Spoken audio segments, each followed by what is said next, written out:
60 today. Oh, wow. Oh, yay. Hopefully 12 o'clock. At 12? So I'll be getting off. You're bugging Oh, out you like need to me get off too. too. Okay. Yeah. Yeah, about 12:50, I'm gonna bug out. Or I'm sorry, 11:50. Yeah. Okay, me too. Carl, you need to make sure you're done at 11:30. I will crank through as quickly Well, don't as go I too can. fast, but Well, it's one of those that, I mean, even at 12 o'clock, I got a Teams meeting or Zoom meeting as well. I mean, it's Oh my like gosh, everybody's got something. everybody is clicking. I mean, it's not Yeah. like I have to just Right. zip right out, but at the same time, it's like Yep. everybody and their brother knows. They just know. I've received more texts and phone calls that I've ignored this morning than I would under any other normal circumstance because they Yeah. knew that I'm practicing a little bit more and focusing on this. And it's like, come on, people. Oh, it's Yeah. awesome, man. Yeah, maybe throw this clip up on your all's website or something so that people can Oh, watch it. yeah. Oh, Honestly, really. If I you want, we did, can and cut just your section out if you'd like. But I mean, Chad's I talking think about bugs too. I So think the whole section would be Yeah, perfect. it'd be good. Yeah, I think And they play nice together. yeah, well, it's one of those that I don't expect them to join, but I did, since being chair, I Ooh, invited Dr. Monday and yeah. crew to to Go all ahead. right, we have 1 Yeah. minute. So and we got Sorry, 18 I'm people. starting it. Let's go ahead. Y'all want to drop your cameras until we yell at you? That'd be great. I'm gonna hold it back a moment. Go ahead and get this going to the cloud.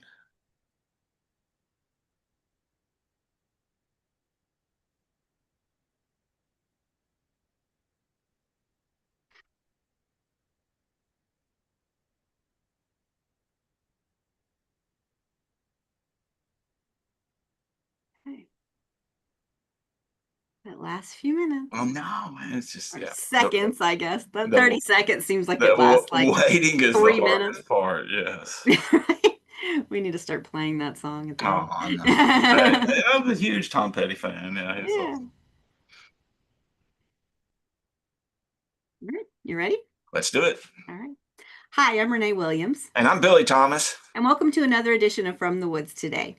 You know, we've had a lot of insects that have affected, and it's not just us, it affects a lot of different people in a lot of different sectors. Yeah, so yes, no doubt. Glad to be with you today, Renee, and really excited about today's show. I think folks are going to get a lot out of today's show. We have Mr. Carl Harper with us. He's from the Kentucky Office of the State Entomologist, and what's that? You'll learn all about that. Carl's got a great presentation. It really sets that organization up within the history of the university, the kind of land grant mission, all that great stuff. But then he really digs into kind of what they do and how they address issues here in the state. And then we're going to have Mr. Chad Nyman with us, talking a little bit about that intersection of sometimes we do have some, as you mentioned, Renee, some insects and some of our wood industry kind of interact a little bit. So Chad's going to be talking around that and about that intersection, but really glad to have both those gentlemen on today. It's going to be a great presentation for both of them. Looking forward to it. If you have questions for either one of them, please use the chat function and we'll get to you there if you're on Zoom. And if you're a YouTube or podcast listener, thank you very much. And you can hit us up via email at forestry.extension@uky.edu, and we can respond with you that way. But Renee, delighted to be with you today on this beautiful day here in Lexington, Kentucky, with two great presenters coming up. Definitely. So let's go ahead and get started. Carl, if you'd like to turn your camera on. Welcome to the show again. Now, see, last time you were on, I promised you'd be back, and here you are. Here you are. I am back, and I'm excited to be a part of this. Hey, we're excited to have you, Carl. We've had a chance to you work with our department quite a bit and have over the years. So we certainly appreciate, all that you do for the things that we think and care about all the time, the trees and the natural resources we have here. And I saw a little bit of your presentation, and folks, you're in for a real treat because I didn't know all this history about UK, and it's really cool. I should have promoted, more UK history. I know, and the photographs you've done a great job putting this together, Carl. I know you probably spent a lot of time because it's awesome, man. Yeah, it is.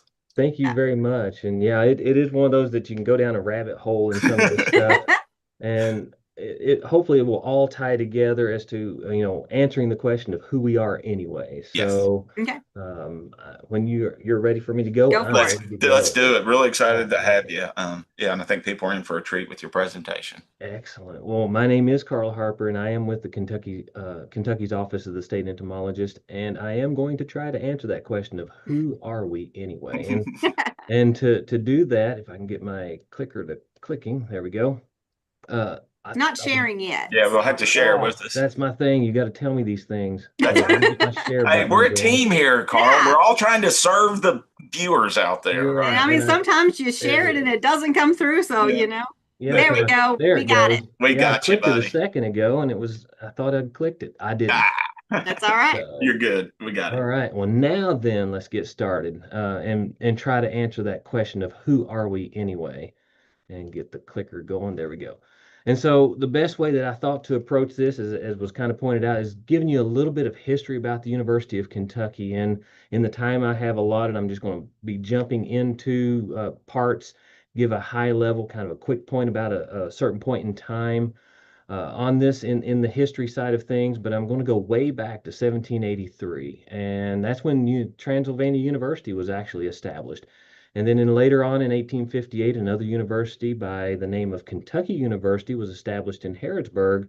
It was formerly named Bacon College, and there was a whole lot of rabbit hole work history there that you might find interesting. But 4 years later, in 1862, there was some funding from the U.S. government through the Morrill Land Grant Act, and that was appropriated. And the idea was for this was to have, quote, at least one college in each state where the leading object shall be, without excluding other scientific and classical studies, and including military tactics, to teach such branches of learning as are related to agriculture and the mechanic arts. And so these two universities merged together in 1865 to form Kentucky University. And there were really three initial colleges in operation at the time: College of Arts, College of Law, and one that you may not think about, but the College of the Bible was one of the colleges within Kentucky University.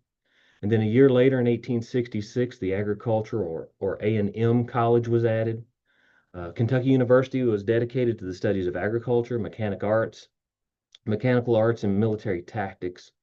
And it was actually located at the time on the grounds of Ashland, the Henry Clay Estate, and the Woodlands Estate, just east of what we know of today's Woodland Park. And the spoiler alert I might add is that this information does lead ultimately to the creation of our office. We are tied to the university in that way. And I popped in, like classes at the time, $595 for a semester in 1865 in today's dollars. What's in a name, as you can see in kind of the slide? Apparently, there are some disagreements on how best to run Kentucky University. There was a little soap opera, it seems, that was happening here, and in 1878, the Kentucky legislature, had to step in and sever the A&M College from Kentucky University. They renamed A&M College to State College of Kentucky. Also, the College of the Bible separates out, and in later years, they changed their name to what you may know them as today as the Lexington Theological Seminary. But for the new school, the A&M College, Lexington had donated a 52-acre park and fairgrounds. And before we get to that, I wanted to show you that this is the main building. So in the upper right, you can see the one of the original main building, and then what it looks like a little bit later. But here's a map of where State College was located and then where it was moved to in today's present UK campus. And in 1908, another name change occurred, and it changed from State College to State University of Kentucky. And then finally in 1916, State University of Kentucky officially becomes University of Kentucky. But because of this name change, Kentucky University, that was still around, decides to change their name back to Transylvania University. And the idea was to avoid some confusion that might ensue with similarity in names. And as for the map, to give you a little more context, I took and zoomed in a little bit on the old map, took a Google street map and then made it a little bit transparent, but you can see the lake. This is where the student center is located. Here's where the main building is at. This is Patterson Office Tower. Just to kind of give you an idea, Buell Armory is right there. And then to go one step further, I pulled in a little bird's eye view satellite map from Bing, and to give you a better view of the student center, Patterson Office Tower, main building, and this is the Gillis building, which was, I'll mention later, is one of the Ag Experiment Station buildings at the time. Well, UK campus has grown just a little bit. Here you have the gray and red shaded areas. It was 52 acres, as you can see in the little green circle. Now we're well over 918 acres. This doesn't even include the research farms or other property that the university owns or manages. In fact, one of the other things about UK is it's one of 8 universities in the country with a research, teaching campus, as well as a medical center all in one location. But when you tie all this property together, all in total, on campus and off campus, we have well over 30,000 acres of property, if I looked it up correctly. But since it's the only original surviving structure, I showed a picture of it earlier. There were 3 original structures, and main building is the only standing one. And I wanted to deviate on that just a little bit and talk about it. The main building, it actually housed the college armory. It contained classrooms and offices. It had a natural history museum at one point, a chapel for students, and in the basement area it had a post office, a bookstore, and a cafeteria. The cupola that you can see at one point contained a clock and a captain's walk, and it was used by the local weather observatory. But in 1897, you can see that it was removed in this panoramic picture. By the spring of 1948, the building housed only the administrative departments and was renamed the administration building and remained called that until 2004. So this is what the building looked like when I came here as a student in 92. It was called the administration building, and they were doing some renovations on it.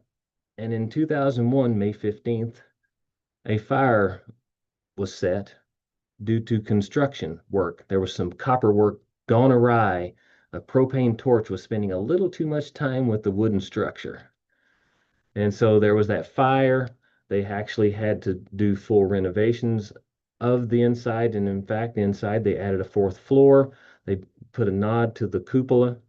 Again, it reopened October 25th, 2004. So in 3 days from now, to be its 21st anniversary of reopening. And it was named its original name again. It went from the administration building to the main building. And it has, again, the administrative offices, the presidents, some classrooms, some conference rooms, different things like that. And so that being the only structure on campus, I wanted to sidetrack with that because I thought that was an interesting piece, well, to me. But back to who we are anyway. And I want to talk about, the Hatch Act. There was a recognized need for investigation, and Congress, through the Hatch Act, had set aside some funds for the purpose of establishing experiment stations. UK, by setting up that A&M college, was already positioned to take advantage of these funds. And it was very important because this act gave impetus to the emergence of economic entomology as a scientific profession. And in fact, this act is why entomologists were some of the first to be hired. They were hired to solve the state's insect problem. So, being in the entomology department and working with a lot of entomologists, I think it's pretty cool that they were some of the first to be hired. And it's interesting, they were told, when I was looking this up, to put out reports, and the reports were to help farmers and their wives. But there were bulletins that were supposed to be sent out from the experiment station on a regular basis with the research that was done to help the general public in how they dealt with the work that they did on farms. Well, by 1889, Harrison Garman was named the chair of entomology and biology. Garman had been an assistant entomologist under a man named S.A. Forbes, Stephen Forbes, and I'll tie that here in just a minute. But Garman, in 1889, began his official services in Kentucky that lasted for 40 years. And so while Garman was still studying at Johns Hopkins University, an awareness did grow of a threat from an introduced insect pest. California had become alarmed by this threat, and they enacted some laws in 1881 to try to prevent the introduction of plant pests. Well, over time, several other states followed suit with legislation, and they were commonly referred to as nursery laws because that was where the pests were known to move through, was through the nursery stock. And it was primarily because of the seriousness of the San Jose scale, which was spreading rapidly throughout the country. Well, as you can imagine, states differ greatly in their legislation and methods for how to deal with the problem. Well, come 1897, and I couldn't tell if it was April or July, but a meeting with the state entomologists were called by S.A. Forbes, and it was to discuss this new pest and how can they find a way to be, alleviate it. Garman would have been chairing his job as the entomology and botany department for at least 8 years now. And this group at this meeting felt that both state and federal legislation was imperative, and they endorsed a call for a national convention. Well, the outcome from that was the then Kentucky statute. So it was Kentucky Statute 1925, titled Fruit Trees and Diseased. It was enacted, and by law, the chair of entomology, Garman at the time, was now also the Kentucky State Entomologist. And so you may ask the question, why put this role at the university? Well, at the time, that is where the knowledge base was located. So it just made sense. That's where all the research was being done, the investigation was being done, and so the knowledge base was there. And so that's how they worked toward that. And there was a land grant college, and the idea was to have one in each state. So that's where it all went from. And the idea of this nursery inspection law, as you can see, that was put forth by Garman, was to help prevent the spread of unwanted pests. And in this case, it was focusing on San Jose scale, but it was all unwanted pests. Well, that was the state side. On the federal side, the Federal Insect Pest Act in 1905 was put in place, and it was all done visually. This is the way this worked. And well, that wasn't enough. Things were still getting in. And so then the Plant Quarantine Act in 1912 was enacted, and it was there to regulate the movement of known carriers of insect pests and diseases. And over the years, more eradication and other programs were added. Well, come 1926, in Kentucky, the statutes were being revised. And so therefore, we have what we now know as the Kentucky Revised Statutes, or KRS. And it's one of those that in many states, the state entomologists started shifting to state departments of ag because, we are a regulatory entity. But in Kentucky, it stayed here at the University of Kentucky, and in South Carolina, it's still at Clemson. But either way you look at it, in the Kentucky statutes and the Kentucky Revised Statutes, they still left the state entomologist office, and I am going to say that I'm extremely grateful that it is, under the University of Kentucky Department of Entomology. And it's led by our chair. And the chair, as you can see, I always find interesting here under KRS 249, the state entomologist shall serve without pay other than his salary. So our boss, Dr. Polly, is the department chair, and he is also the state entomologist. So he gets two jobs for the price of one. And when he came on as the state entomologist, I had mentioned to him that our job is to make him look good, meaning that, we're going to carry out our job responsibilities to a level that minimizes the amount of time required to administer that role. He has a lot of stuff to do, and he does a lot for our office and our department. And if we can make his role as the state entomologist easier, then that's what we're going to do.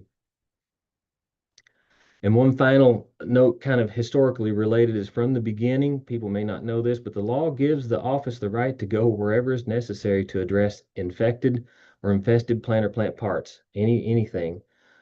So we have the right to go on private property. Not that we're just going to go traipsing onto people's property without permission, but we do legally have the right to go onto private property when we need to do so to address these potential problems. But we're going to fast forward now. We're going to fast forward to today, and as you can probably tell, uh, we do a lot more than San Jose scale. That's not what we're doing only. We're not just looking for that. As a state regulatory agency, we work with other state and federal counterparts across the U.S. We're partners with those people to help safeguard our nation's forests and crops against entry, establishment, and spread of economically and environmentally significant pests. And we do it in a variety of ways. All the information that I'm getting ready to present, and even some of the history I have with our website there, the ose.uky.edu. So if you want to learn more, you definitely can check us out on our website. But for our office, we do it through a variety of different ways. We do it through licensing. So we talked about that. You have to be licensed to sell plants in the state of Kentucky. We do it through certification. So if you're getting ready to send stuff, plant products, there's a method that you have to follow to do that. We do surveys, and we deal with a lot of looking for a lot of different insect pests that may be a problem in our state or in the United States for that matter. And then we do it through outreach. And our goal here in all of these things is our office is here to protect Kentucky's forests. And with trade, we're constantly bombarded with concerns that may affect us and where we live. And so let's jump into the licensing side of things. With our licensing, as you saw from kind of the little history side of things, the movement of pests are of great concern, and they still are today, and maybe even more so because of international trade. We know that the majority of the serious insect pests that occur in the United States are of foreign origin. About 90% of these are introduced through things like shipments of plants and seeds and plant products. So licensing is the way that we monitor who's doing what. We hope it encourages fair and honest trade with a quality, clean product. And as you can see from the slide here, we do try to answer the questions that we get a lot. And this falls more into my coworker Joe and Jenny's world and Sarah now. But why do I have to be licensed? Well, we try to answer that. But I'm not a nursery, because there's always somebody saying that. We try to answer that. I'm thinking about getting into the business, but I don't know what to do. How do I do it? There are those that are wanting to ship out of state. How do we do that?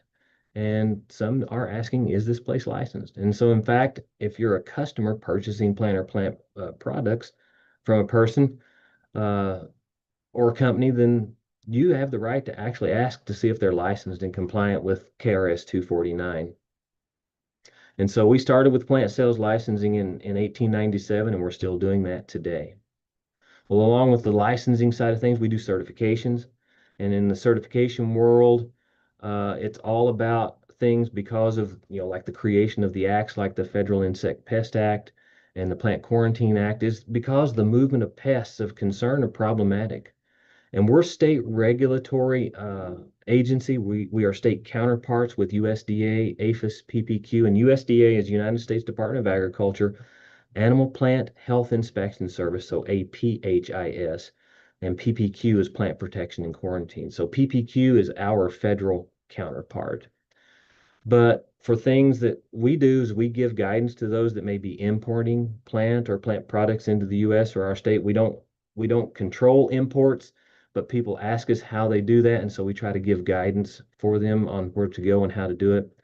In a lot of cases, there may be a permit required when you bring stuff into the United States or into our state, and we review those permits to be sure that they are up to what we want them to be before they come here.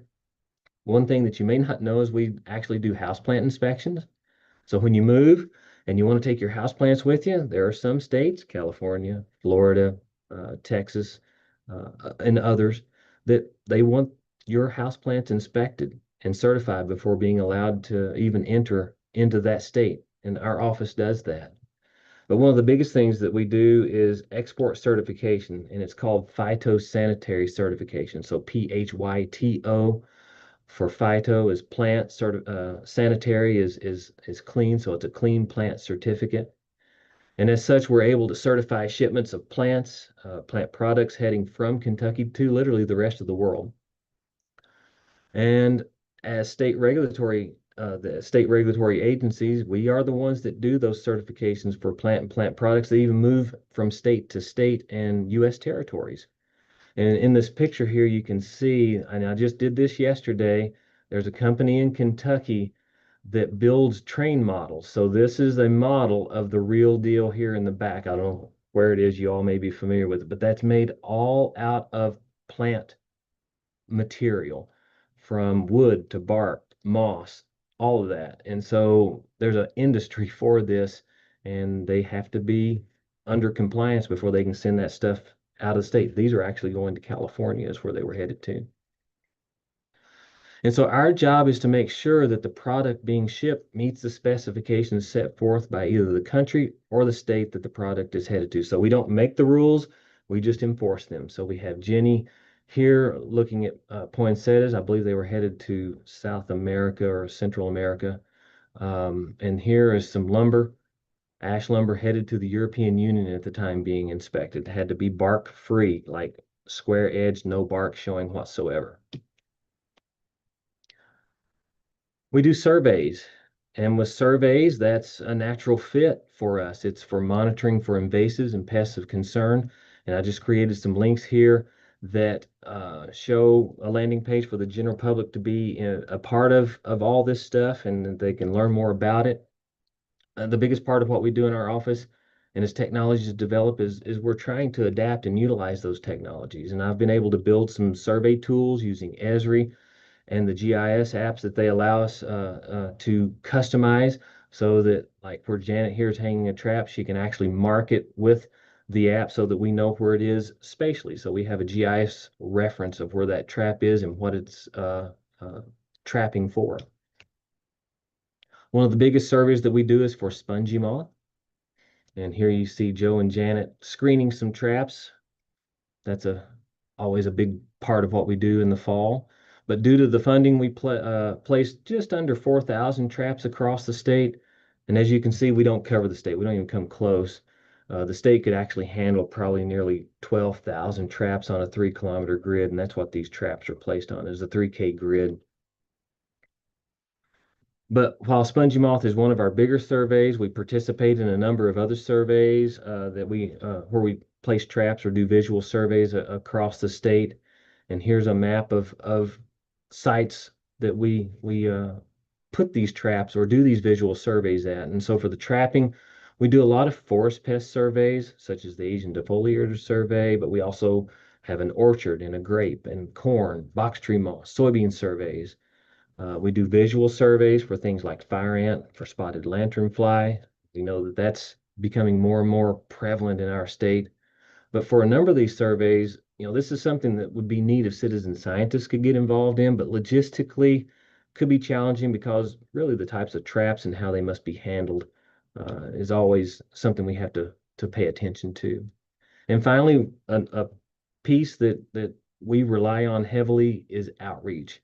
Because remember, our goal here in our office is to protect Kentucky's forests, and with trade, we're constantly being bombarded with those concerns that may affect us and where we live. And we know that we can't do it by ourselves. We need help. And this is something that I did a deep dive on from the woods today on April 16th. But, a refresher is in 2025, it was our 4th year of our citizen science program. We utilize the cooperative extension offices in all 120 counties. And the idea then is to allow the extension offices and those citizens within those counties to have direct participation in the activities that our office is involved in. And their work does factor into the decisions on what we do and how we move forward. And it's big enough that I wanted to create a website. This is where we actually house all of our survey work. So our internal work that we do in our office, but also the citizen science work. I have a website that you can get to from our homepage. But for citizen science, you can do applications, you can monitor what you've done in the field and all that good stuff. And here's an overlay of the larger icons, our citizen science traps. The smaller icons are the national program. I sent out 1,000 traps for spongy moth. 400 got marked, so not everybody marks them. But the one thing to show you is the darker spots are where positive traps are this year. So we've found 262 moths this year in our regular trapping, and our citizen science trappers, we had 4 captured. They're not represented on here yet. I've got them submitted, but they haven't made it through the system just yet. But they were all single captures, and we had a total of 4, 3 in Morgan County and 1 in Rowan County. So that puts us up to 266 moths caught this year. And I'm just about done here. Our office does a lot, I think, with just 6 staff, and we cover the entire state. And hopefully you have a better feel for what we do. I know it's a 30,000-foot view of what our office does, but it can't get done. We have Joe and Janet and Jenny and Sarah and JD all playing their part, and Dr. Polly in the top center there is our state entomologist. But we do cover a lot of things, and I'm going to close by saying this.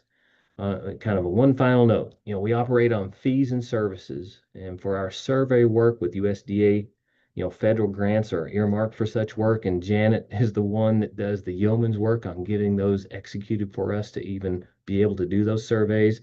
We don't receive any state tax dollars currently to operate our office. We're an unfunded KRS 249 mandate. And another tidbit of information is that we operate directly off the statute. We don't even have administrative regs to operate by. And so we're operating off of the bigger regulations. But I think we do a lot of work and we accomplish a lot. And so with that, hopefully I kept everything in time. And there's my contact information should anybody want to get in touch with me. Yeah, that was awesome. Thank you so Yeah. very much. Yeah, no, I really loved how you pulled this all together, given because it's kind of, what's that old saying? Something you have to know where you've been to know where you're going, or something Yeah, like that. yeah. So it's like it's really neat because I mean I work here and I had no clue about all that history. So that's really, really something nice that I liked seeing. Cool. Well, thank you very much. And Yeah, I was gonna say, Carl, I think it's impressive how much you all can do with so few folks. I mean, I know Right. obviously you have to partner with a lot of people and stuff, but it is pretty impressive. Yeah. I thought you had a lot more people working with all the stuff that you all do. A few of us do a whole lot, and we can't do it without each other. That's for Sure. sure. It's team effort. Yeah. Wonderful. Oh, that's so cool. So cool. Great stuff, man. Really appreciate you, Carl, and all you do. And I look forward to having you back in the future on some other topics. Use this as an outlet to help get the word out. Mhm. Yeah, we'd love to have you again for Thank sure. you very much. I'm looking forward to the next one. I know. Yeah, we You got just Mr. let me know when. Chad Nyman's coming up next. We always love Chad. So, yeah. All right. Thank you, Yeah. Carl. Appreciate Yeah, it. appreciate you. All right. Greetings, Chad. How are you, buddy? Chad, how are you? Hi, Billy and Renee. Happy Forest Products Week. Happy Forest Products Week to everyone. Yeah, no doubt. You've been busy boy this week. I know. We started out, on Monday, you all were feeding everybody on campus, it looked like. Pretty Great way much. to kick off the week. That's right. Yeah, no, it was cool. Very cool. I And think what we ended better up. way to talk about Forest Products Week than Yeah. to talk about all the folks who work to keep our forests healthy and productive. And Mhm. what a great presentation by Carl there. Yeah. I'm glad to build upon that. I just want to talk a little bit about how these invasive insects affect our wood industries out there. They affect all of us, as you all know. Yeah, no doubt. Mhm. And so just an opportunity to share a little bit about that. Pull up my presentation here. Ready? Am I in the right presentation? It's thinking. It's- There we yep. go. Got it. Yep. Looks good. Yep, got you.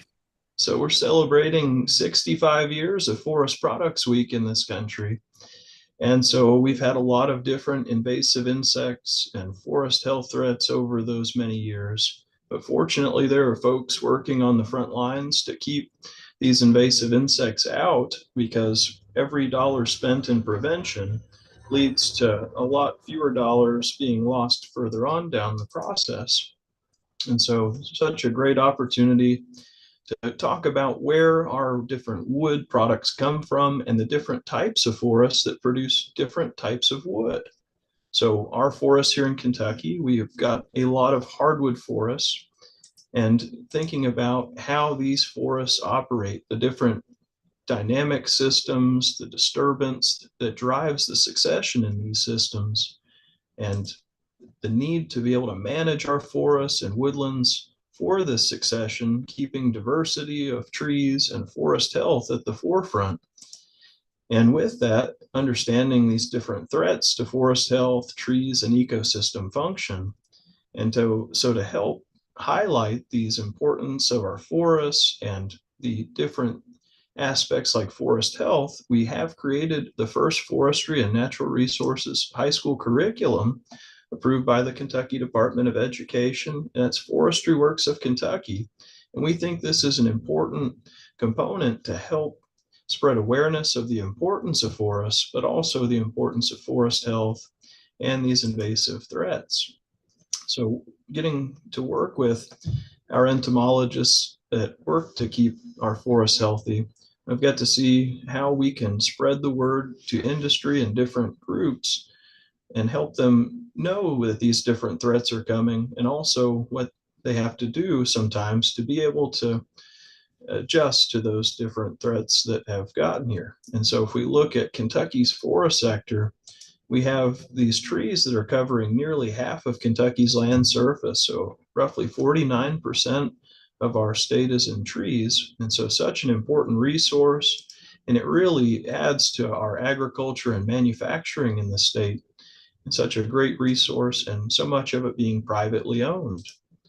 And so if we look at what the cost of these different biological invasions are to the US as a whole, we know that from 1960 to currently, that it adds up to trillions of dollars of loss to our forest and agricultural resources. And so such a significant problem that we want to address and always be working on to keep our forests and agricultural systems productive. And why that's so important in Kentucky, with forests covering nearly half the state, we have a lot of industry that altogether contributes about $19 billion each year to Kentucky's economy.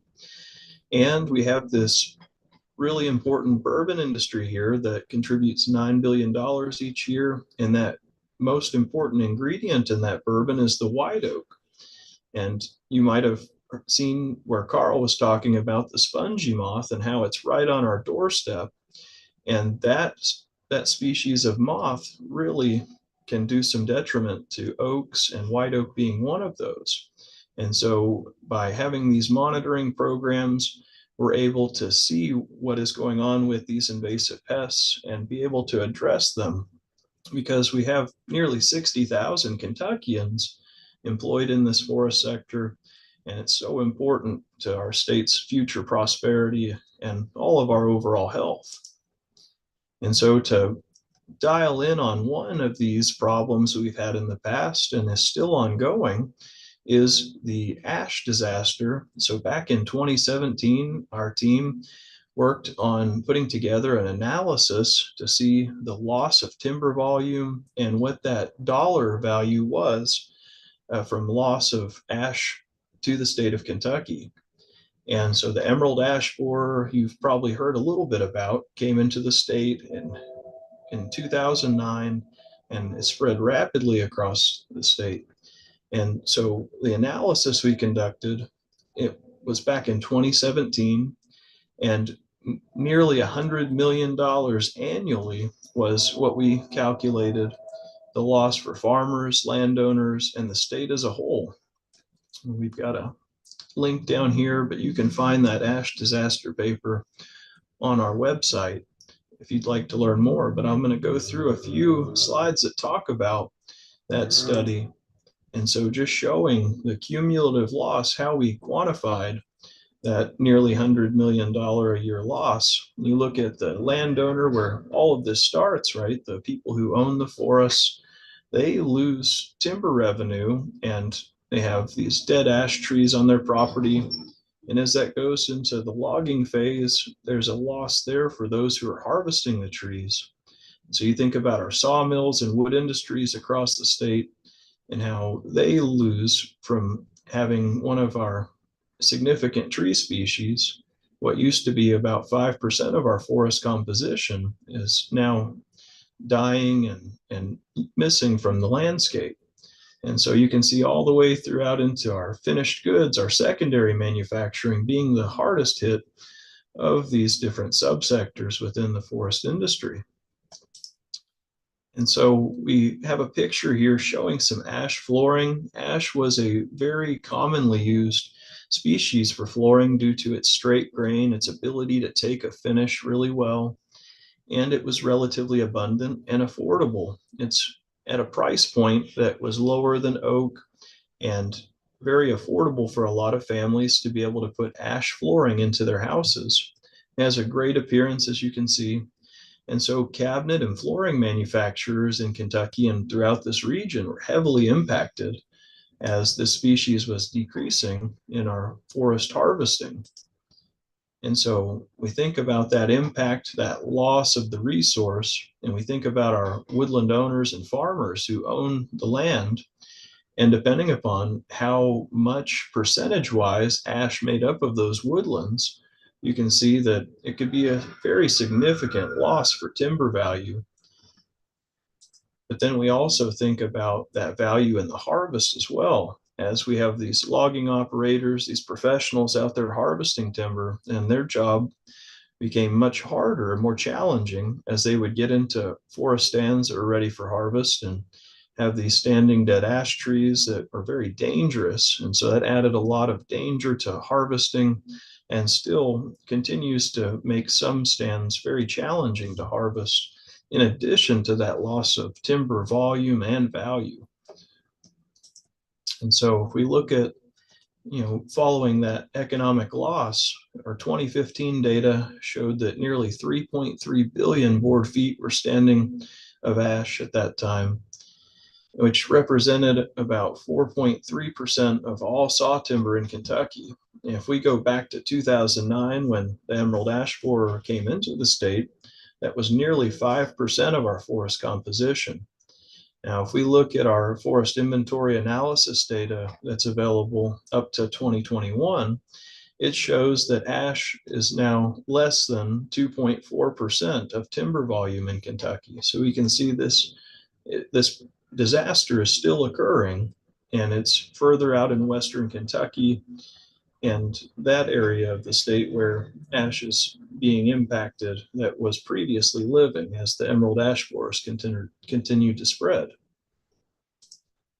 And so this little map here just shows the density of ash in some of our counties being extremely high. And so some counties and areas of the state being impacted more than others, even though we have ash trees in every county of the state. And so a significant loss for everyone, but some counties being even more negatively impacted than others. And so if we look at the number of dead trees, back when we conducted this analysis, we were really wanting to highlight the change from 2009 into 2015. So going from nearly 4 million dead ash trees in 2009 to 10.5 million in 2015. So a significant change in just a few years' time. But looking at that 2021 data, over 30 million dead ash trees now.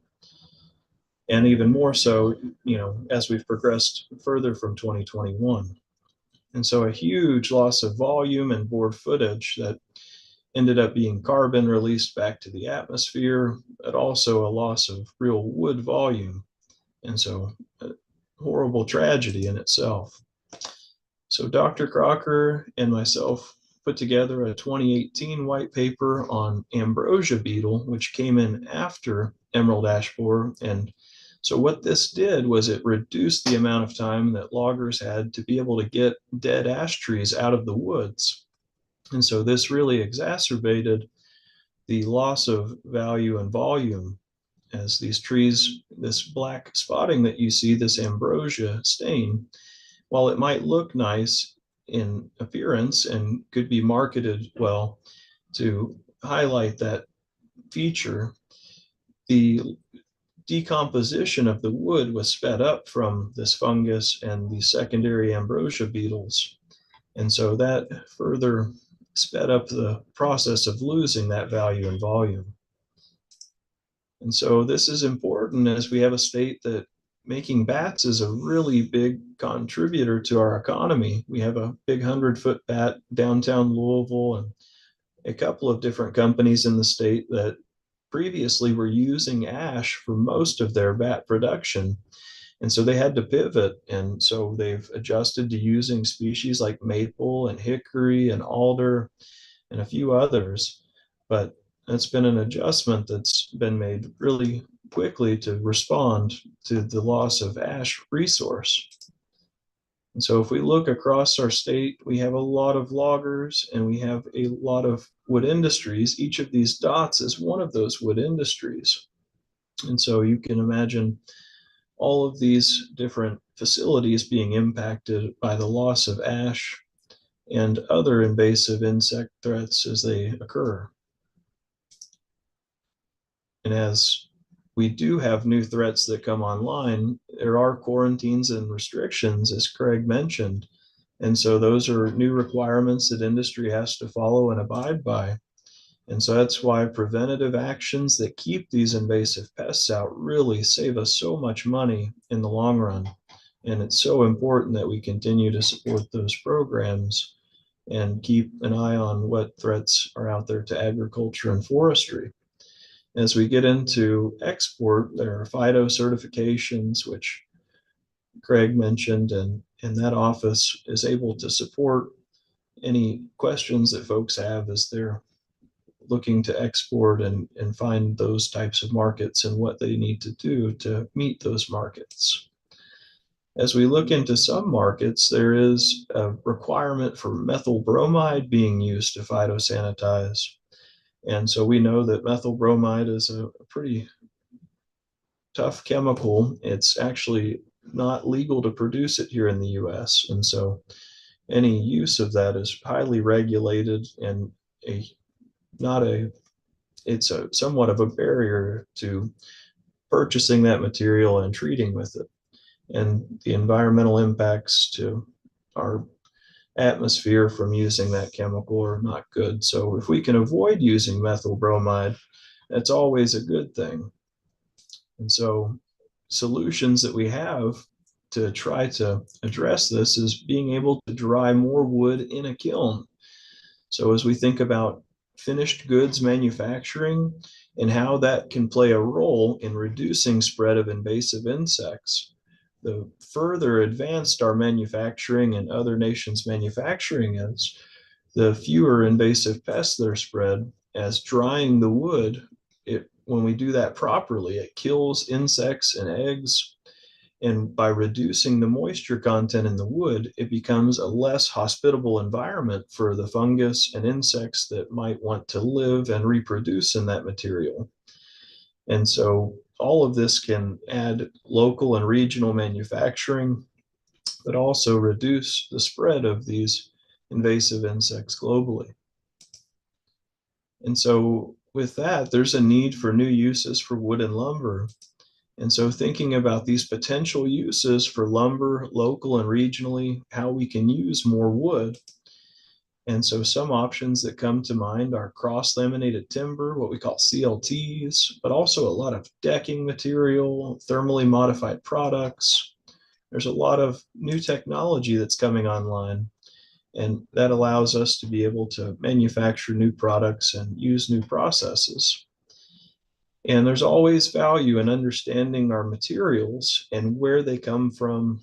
And so very important role. And so as we celebrate 65 years of National Forest Products Week, this week, we want to encourage you to celebrate forest products and forests every day. I do want to give a shout out to the Kentucky Invasive Plant Council, as they're having an invasive plant conference coming up soon here in November. And so one of the connections with these invasive plants is that they are often hosts for these invasive insects. And so tree of heaven and spotted lanternfly are one of those examples, but so many others. And so a great opportunity to learn more about those plant and invasive insect relationships. And so that's all I have for today. And I have time for any questions if anyone has any. thanks, Chad. That was wonderful. Really do appreciate that. That was awesome. We did have a question, and it said, are we finding any percentage of ash that's resistant to EAB? So Dr. Crocker would probably be the best person to talk to about that. Right. But I have heard of lingering ash and the Mhm. fact that there are some that are out there. And so I'll leave that kind of open on my answer. So we'll keep the fingers crossed for Yes. now. Okay. Yeah. We'll see if we can't get Dr. Crocker on here to talk about lingering ash. I know she's talked about it a couple of times. But I'm not sure that they have all the parameters around why it is lingering yet, but I'm not sure about that. Yeah. We'll Good we'll question. dig into that Get one. back to you. Yeah. No, Chad, really appreciate your presentation. Really all you do for the wood industry Mhm. here in Kentucky. I mean, I know you live and breathe it every day, but really do appreciate what you do to try to help everybody out here in the state in so many different ways. So thank you, buddy. Yeah. Thank you so Absolutely. We much. have great forest resources that help all of us to have better lives, and they add a lot of value to our state. Mhm. They really do. Thank you. Thank you. Thank you. Thank you. Oh, good All stuff. Yes, excellent. You know? Two wonderful presenters talking about really important stuff, man. Exactly. It was really, really good. And, I told you we were going to be talking about insects in different ways. Yeah, we kind of And snuck we in did there. that, Yeah, we so got in there. yeah, got a history about UK, which was really cool, right? Love that. Yeah. Yeah, and then learned a lot about the forest products and forest wood in the wood industry, and how the insects are affecting them. Because it's something that you're kind of like didn't really think about that. I know. Yeah, that relationship that we have with the state office of entomologists is really important. So, yeah, appreciate them Definitely. for what they do, and certainly Definitely. Chad. So. But you know what? We also appreciate you, because if That's it right. wasn't for you, we wouldn't be doing this, I right? know it'd be just Renee and I talking to each other, and Yeah, we can do while that that might without be a show. fun, that's not going to help everybody else. So yeah, thank you all for being with us. Yeah. We do. And so if you want to watch any of our shows that we've done in the past, you can go to FromTheWoodsToday.com, and they are all there. We have over 250 of them. I bet you can watch and watch and watch, and I tell you what, if you don't see what you're looking for, let us know. We really do try to find content that covers important topics for our forests and wildlife, natural resources. So yeah, if you can't find what you're looking for, let us know. Maybe somebody else is looking for it too. That's true, because if you want to know about it, I'm sure someone else does too. No doubt. So, We but thank y'all appreciate for being out there. y'all joining us, and we will see y'all next week. Take Okay. care. Take care, everybody. Bye. Bye bye.